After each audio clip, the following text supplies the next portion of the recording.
Hello, welcome back to the channel. Today, we'll dive into how you can make someone an owner on Monday.com. This is a valuable skill for team leaders and project managers, so let's get started.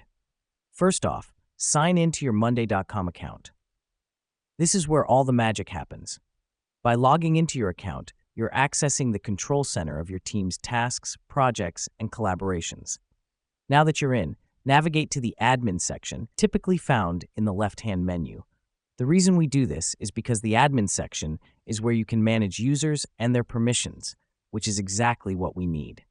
Next up, go to the Users tab. Here's where you see a list of all the users in your account.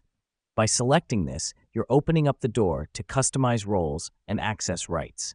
Then, find and click on the user you want to make an owner. This helps us because it allows you to directly manage roles for specific team members. Remember, when you assign someone as an owner, they'll have the highest level of access and control in the account. Once you've selected the user, click on Change Role and then select Owner. The reason we do this is to officially assign the user as an owner. This role grants them the power to manage all aspects of the account, including adding or removing other users. Now that you've done that, all you have to do is click Save Changes. This finalizes your action and updates the user's role in the system. Let me explain why this matters. Saving these changes ensures that the role assignment is implemented immediately, allowing the new owner to perform their duties without delay.